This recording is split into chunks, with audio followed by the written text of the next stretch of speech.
비염이란 비점막의 염증성 질환으로 콧물, 코막힘, 재채기, 가려움증 등의 증상 중에 최소한 한 가지 이상의 증상을 동반하는 질환을 말합니다. 비염은 타고나는 경우가 대부분이지만은 자라면서 충분히 좋아질 수 있는 질환입니다. 다만 최근에는 현대사회의 환경적인 자극이라든지 반복적인 약약 사용 등으로 좋아지지 않는 경우가 많은데요.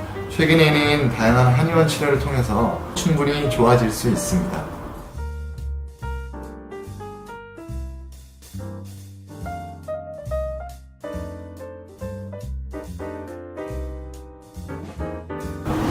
급성비염은 흔히 말하는 감기로 대부분 바이러스에 의해 가지고 호흡기 점막에 염증이 생기는 질환을 말하는데요. 주된 증상은 콧물, 코막힘, 인후통, 발열 등이 있습니다. 급성비염인 감기가 나오면은 낫는 경우가 대부분인데, 만약에 낫지 않고 증상이 오래 갈 경우에 만성비염으로 증상이 진행이 될 수 있습니다.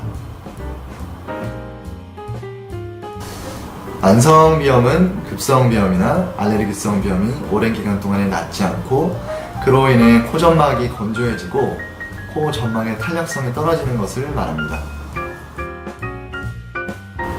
비읍성 비염은 말 그대로 코 안이 부어있고 코막힘을 주로 호소하는 질환을 말하는데요. 보통은 알레르기성 비염이나 급성 비염이 오랫동안 자극되면서 그로 인해서 코점막이 딱딱해져 있고 코 안에 부어있는 경우를 말합니다. 아무래도 만성적으로 증상이 진행돼서 나타나는 경우가 대부분이기 때문에 성인들이 주로 호소하는 질환입니다.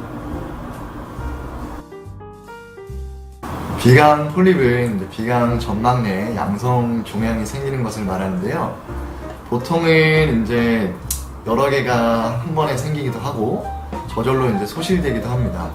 증상 정도가 심한 경우에는 수술적인 요법을 사용을 해서 없애는 경우도 있습니다.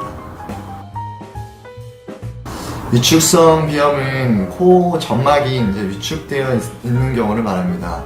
주로 코피가 많이 나거나 딱쟁이가 많이 생기고 아니면은 코 안에 냄새가 나는 질환인데요. 이런 경우는 만성 알레르기성 비염이 오래 진행되면서 코 점막이 점차 탄력을 잃어버리고 위축이 되어서 생기는 질환으로 노인분들께 많이 나타나는 질환입니다. 알레르기성 비염은 우리가 비염 중에 가장 흔히 접할 수 있는 질환 중에 하나입니다. 특정 항원들에 의해 가지고 보통 증상들이 많이 발현이 되는데요. 항원들의 종류는 천차만별입니다. 진먼지, 진드기가 있는 경우도 있고, 먼지나 동물의 털, 혹은 음식물에 반응을 해서 증상을 호소하는 경우도 있습니다. 주된 증상은 콧물, 코막힘, 재채기, 그리고 가려움증, 이 네 가지 증상을 가장 많이 호소를 하게 되고요. 아무래도 체질적인 부분들이 증상을 결정하는 경우가 많기 때문에 오랜 기간 동안에 알레르기성 비염으로 고생하시는 환자분들이 많이 있습니다. 부비동염이란 다른 말로는 축농증이라고도 하는데요. 급성 부비동염이 있고 만성 부비동염이 있습니다. 급성 부비동염은 주로 감기나 아니면 세균 감염 등으로 인해 가지고 코 안에 염증이 생기고 그로 인해 가지고 누런 콧물이 쌓이고 배출이 되지 않는 상태를 말하는데요. 주요 증상은 열이 나거나 머리가 아프거나 아니면은 뒤로 코가 넘어가는 후비루 증상 등이 생길 수가 있습니다. 만성 부비동염으로는 아까 급성 부비동염처럼 두통이라든지 후비루와 같은 증상들이 같이 나타날 수 있고, 아무래도 비염 증상이 오랫동안 지속이 된 것이다 보니까 코막힘 증상도 동반되는 경우가 대부분입니다. 어려서부터 비염을 앓는 아이들 같은 경우에는 그로 인해 가지고 감기에도 자주 걸리게 되고 병원약도 많이 먹게 되는데요. 주된 증상으로는 아무래도 콧물, 코막힘, 재채기, 그리고 가려움증과 같은 증상들이 대부분입니다. 코막힘이 있다 보면은 아이들 같은 경우에 첫 번째로는 잠자는 수면 습관이 안 좋아지는 경우가 대부분입니다.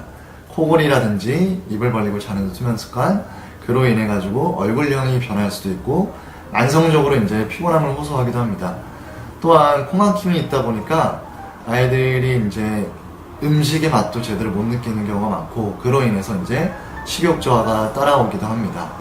결과적으로 이 모든 것들로 인해서 성장에도 안 좋은 영향을 주게 되고 또한 두뇌 발달에도 좋지 않은 영향을 주기 마련입니다.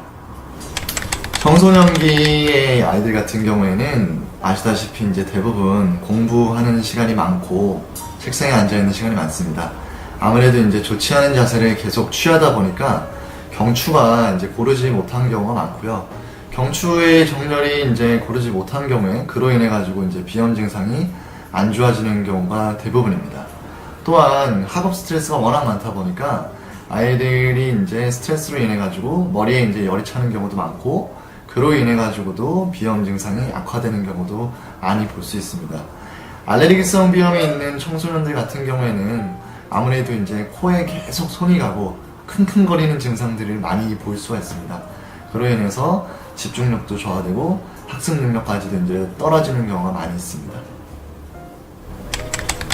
성인 비염은 이제 어려서부터 비염으로 고생하신 분들이 치료를 이제 제대로 하지 않아서 만성으로 이제 진행된 경우도 있고, 아니면은 뭐 남자분들 같은 경우에는 군대 다녀오시고, 아니면은 여자분들 같은 경우에는 출산하시거나 아니면 임신하시고 그런 것들로 인해서 몸의 면역 기능이 이제 변화가 오고 그 과정에서 이제 비염이 생기는 경우가 종종 있습니다. 아무래도 이제 성인들 같은 경우에는 술과 담배 같은 이제 좋지 않은 환경적인 자극 요소들이 많이 있고 그로 인해서도 이제 증상이 개선되지 않고 오랫동안 지속되는 경우가 많이 있습니다. 성인들 같은 경우에는 본인들이 비염인지 모르시는 경우도 많으시고요. 그리고 치료하지 않고 방치하시는 경우도 대부분입니다. 그로 인해서 뭐 코골이라든지 구강호흡과 같은 합병증을 이제 초래하는 경우도 많이 있고요. 그 결과 이제 만성 피로를 호소하시는 경우도 많습니다. 제가 이제 상담을 하다 보면 대부분의 환자분들이 항상 하시는 얘기가 비염이 그래서 낫나요? 비염이 치료가 가능한 질환인가요? 이런 질문들을 가장 많이 하시는데요. 병원에 이제 오랫동안 다니시는 분들이 항상 하시는 말씀은 처음에는 긴가민가 했는데 병원에 이제 다니시고 치료 기간이 지나고 한 계절 한 계절이 지날 때마다 느끼시는 것들이 충분히 이제 좋아질 수 있는 질환이구나 라고 말씀을 많이 하십니다. 코로 호흡을 하는 게 이제 얼마나 좋은지 그전에는 몰랐던 것들을 이제 나중에는 알게 된다라고 이제 말씀들을 많이 하시는데요. 그만큼 이제 코로 호흡을 하면은 저희가 건강해지는 것들을 느낄 수도 있고 머리도 맑아질 수 있고 또한 이제 잠자는 수면 습관도 좋아져서 아침에 일어나서 이제 개운해짐을 느낄 수가 있습니다. 비염은 충분히 개선될 수 있는 질환입니다. 충분히 좋아질 수 있는 질환이기 때문에 여러분들도 비염 치료에 한번 도전해 보시기 바랍니다.